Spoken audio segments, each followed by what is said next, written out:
So we've been reading Being in and Seeing Nature, and in that, John Burrow uses figurative language to show chipmunks in nature.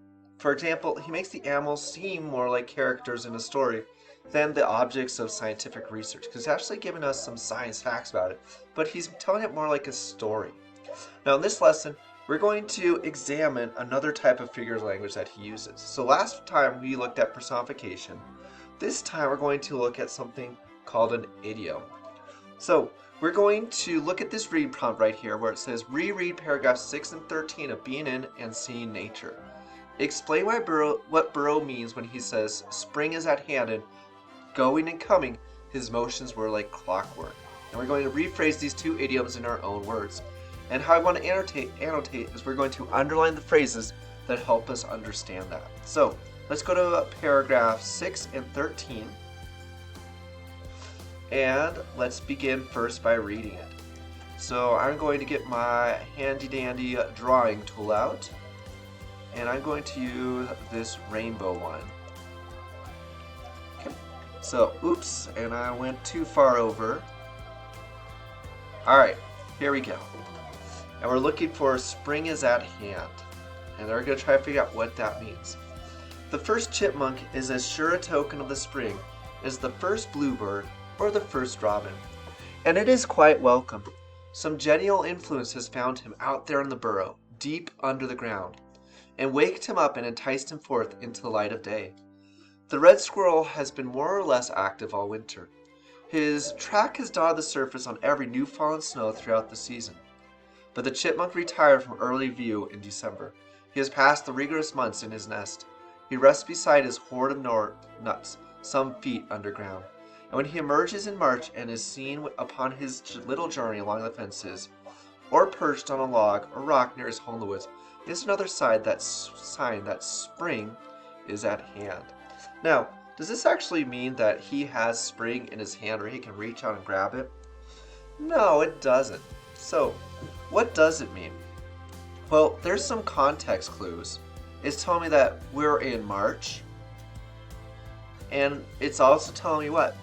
It says that he retired from view in early December.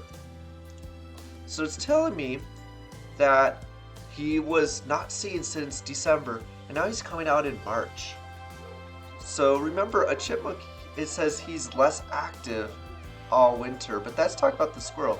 The chipmunk itself has completely retired. He's gone in his nest to rest. So what this means, spring is at hand, I think is telling me that spring is near. So how I fill out my chart is like this. So now I will zoom in. Oops.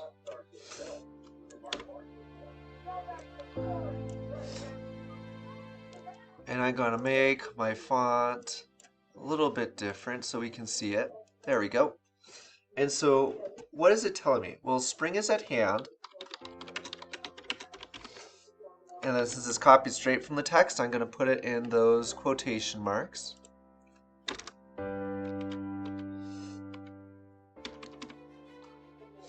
And then, what is my context clues? Well, my context clues, remember, is how I know what it means. So again, I have to change my font color. And we have retired, ... early in December. And then we also have that he emerges in March.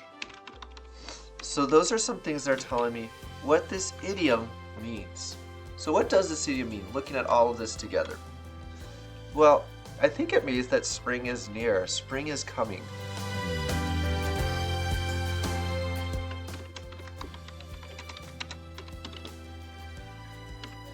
So now, using this strategy of looking back and figuring out what's going on in our sentences to figure out those idioms, let's now look at paragraph 13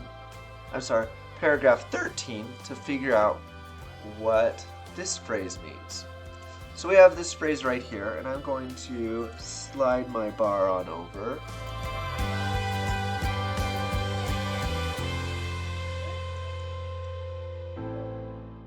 so we can see it all together. Number 13, going and coming, his motions were like clockwork. Well, there's nothing else in that paragraph to help me decipher it. So let's head on down and keep reading and see if we can't figure out what that means.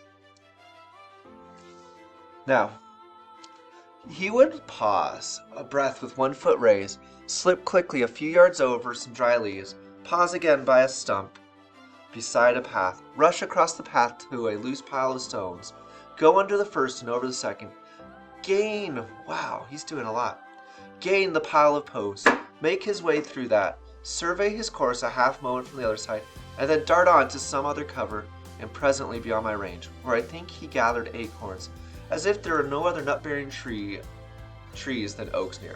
In 4 or 5 minutes, I'd see him coming back, always keeping rigidly to the course he took out, pausing at the same time, darting over and under the same objects, clearing at a bound the same pile of leaves. There's no variation in his manner of proceeding all the time I observed him. So, what do I notice in this one? Well, I noticed that it says he's always rigidly keeping to the course he took going out. There's no variation in his manner. So that's telling me that he's always doing the exact same thing. So this phrase, like clockwork, let me put it down here, means what? Well, I think it means, based on these context clues of always taking the same course, there's no variation, there's no change in his manner, I think it probably means something like a clock. How a clock always does the same thing over and over, it's never late, it's never fast. It's telling me that's what the chipmunk's doing as well. It says in 4 or 5 minutes I would see him coming back, always doing the same thing. So what I think the meaning is it's regular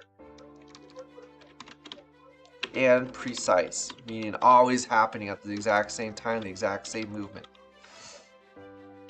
Like a clock or machine.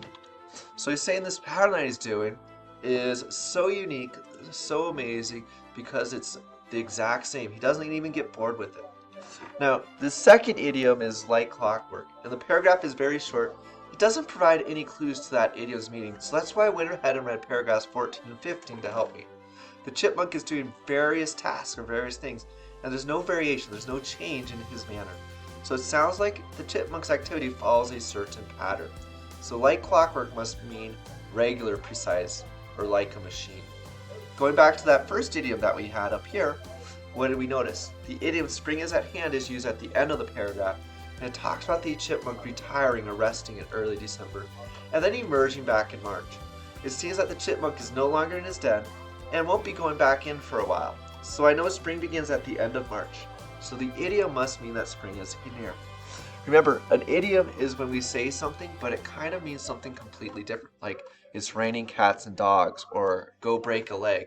Go break a leg, we don't actually want you to break a leg, but we want you to wish good luck.